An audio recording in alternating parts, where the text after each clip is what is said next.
Hello guys, welcome back to my channel. I hope you're fine. I hope you're all doing well. As for me, I'm fine and my kids are also very well. All right, so thank you for joining me in today's video. If you're joining us for the very first time, know that this is a Glow for Christ. It is a platform where we discuss how to raise our children in a godly way. And if you're joining us for the so many times, thank you very much to all my loyal subscribers and to all those who watch my videos and who do not forget to share, and to all those who do not forget to also like, to comment, and so to you joining me today for the first time, please try to do like them. Now just click on the like and share button, and also remember to comment and let me know anything you want in the comment section.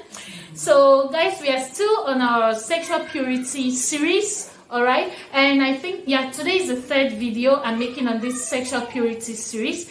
And like I said in the first video, it's not just for children, it's also for you watching me, you young girls and boys, and some old girls and boys who are not yet married. So I think I'm done with the introduction. In today's video, I'm going to talk on another way we can help our children to keep their sexual purity intact. Another way you can help yourself, you watching me, you the single watching me, another way you can help yourself to keep your sexual purity intact. So I want to begin by saying this. I always begin by saying things. Now, there is this thing I want to make right. The Bible says in 1 Thessalonians, I think that should be 4. 1 Thessalonians 4, verse 3 to, you just read down to 5 or 6. The Word of God says that it is God's will for us to be sanctified and to avoid, I'm just trying to paraphrase, and to avoid sexual immorality, and for each person to control themselves in a way, in a holy way, and not to give in to lust like the heathens do. And the heathens, those who do not know God. Please, if you read that, you'll get it clearer. So I want to say that sexual purity is not just an idea from I don't know where.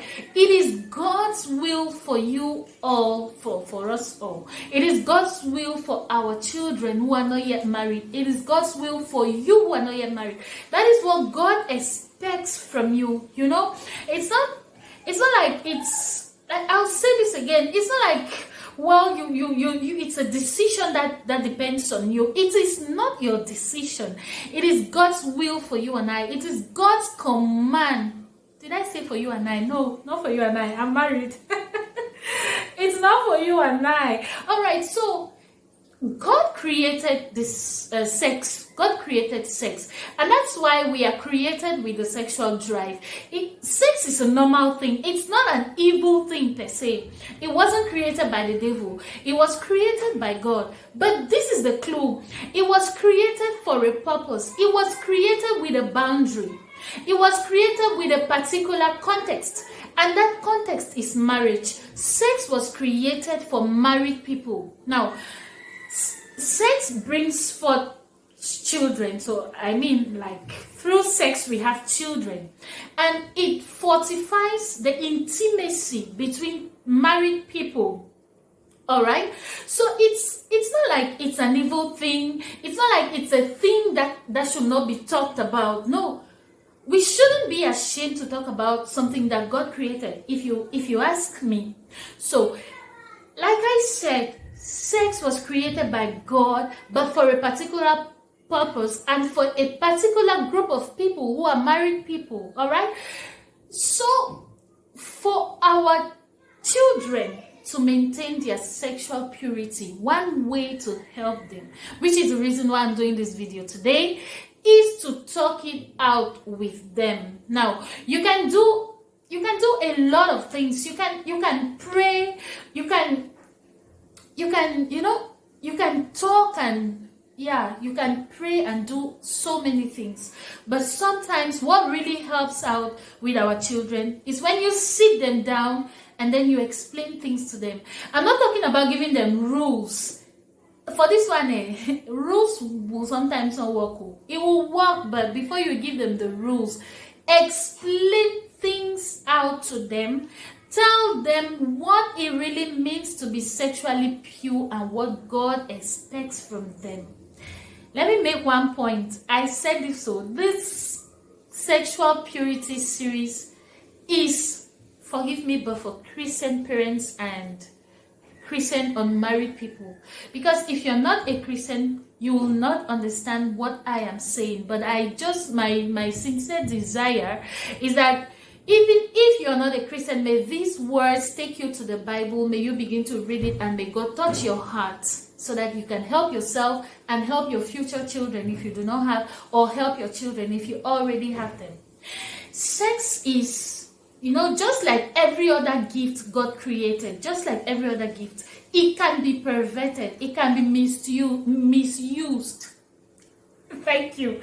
It can be misused. So it's not sex in itself is not evil. The problem is not sex, the problem is us. For example, fire is a good thing. We use it to cook, we use it to do several other things, all right? But imagine when fire is, maybe when fire goes out of its context. Imagine a building that is burnt down. Just imagine what's happening in Lebanon right now, the explosion and the number of lives that went in this fire, and the property and the economic stress it will put on the country. In the same way, sex can be misused, and it has been misused in this generation. In our society, it has been misused. So, a way to help out your children is to sit them down and explain things to them. So, when I say sit down your children and talk with them, it makes me recall a situation where I was explaining this to a friend. And she was like, "Chai, how do I do this? How do I talk about this to my 2-year-old girl? How do I sit these children down and start talking about these things?" Let me tell you, that's the mistake we're making, especially us African parents. The mistake we are making is we are ashamed to talk about sex to our children. So how do you tell them to keep themselves sexually pure if you cannot talk about sex with them? We need to even get to a level of when your children bring back their husbands or their to-be husbands or wives at home, you have to sit them down and school them on sexual purity before marriage. Before you even give them rules, you have to teach them, you have to school them, like I said. So guys, we parents, no matter how, the best time to start teaching your children about to start having sex education with your children is while they are still young. In my house, for example, my husband gave the name to the female genital organ. Oh, the female genital, whatever. He gave a name to that, and my girls, for example, they know that their female organ is called the vagina, and we gave a little name to that. Do you really want me to tell you that name? So each time we want to talk about this, we use that name. It sounds funny to them, and it interests them to listen. All right. So no matter how young you think they are, I always say you think, because these children are not as young as we think they are psychologically. Sit them down, tell them how a target they are.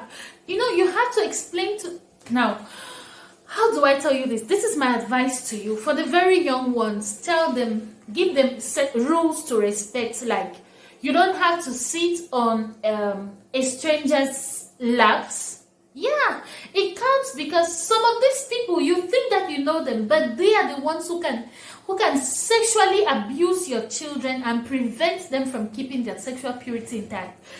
Now, they do not have to do such things like sitting on strangers' laps. When I talk of strangers, I'm talking about even those uncles who come to the house, even those Spare me. Forgive me, but I mean, even some of those cousins, those far off cousins that you don't even, you know what I'm talking about. The teachers, you need to tell them the limits they should have with certain people or with other people. Like, even at home, you the fathers, for example, give the female children their privacy. By that, you'll be teaching them how intimate their body is, or their bodies should be to them. You'll be teaching them how intimate it is. When your daughters get to a certain level, I think that you should avoid getting into their rooms without knocking, or like, some fathers, you take your bath with your girls, and mothers you take your bath with your boys, and you dress up in front of them, and all these things. When they get to a certain age, if you continue doing that, I don't even see a reason why you should do that. If you continue doing that, all these things may, arouse some kind of things in them that you may not even know it's happening to them. And then before you know it, boom, they are outside and they are doing all sorts of things. Before you know it, they already have the desire to do things that they are not supposed to do before marriage. So we have to take our time and explain to our children. The boys and the girls alike. Not only the girls I target, even the boys I target. You know what I'm talking about. Even the boys I target. So, dear parents, so I'm telling you today that you have to talk with your children. You have to start with the sex education as young as they are. Call them by their name. Call everything you want to say by its name. Do not start twisting it. They have to understand. I'm not saying that go and describe all or not to your children, but at least explain to them what sex is. Explain to them what sexual purity means and what it means to God, and how important it is to them if they respect that, if they remain sanctified and holy and do not get involved in sexual immorality. You have to explain this to them, and a few solutions to keep this intact while they are still young and even while they are teenagers is to set rules. But you cannot set the rules if you have not explained these things to them. I say all those uncles who come and they carry your girls on their laps, they carry your boys on their laps.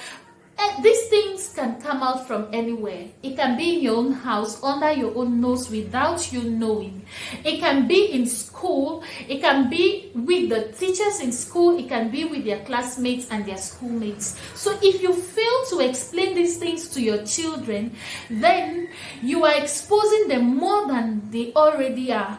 Because just living in this world, just existing, is being exposed. So if you fail to explain it to them, you are exposing them the more. So please, dear parents, try to talk with your children. Immediately they get to the understanding age, like what's your name, and they're able to tell you their names. They already understand. Alright? So I think this video is getting longer than what I intended. So in my next video, stay tuned. In my next video, I'm going to come up with reasons why you should keep yourself sexually pure till marriage, till marriage. So stay tuned, please, and do not forget to click on the like button and on the share button. Do not also forget to comment, and do not forget to share, please. Also, do remember to click on the notification button and also click on the bell, so that each time I upload a video, you will not be left out. Thank you for watching today's edition. God bless you, and remember that I love you all with the love of God. Mwah!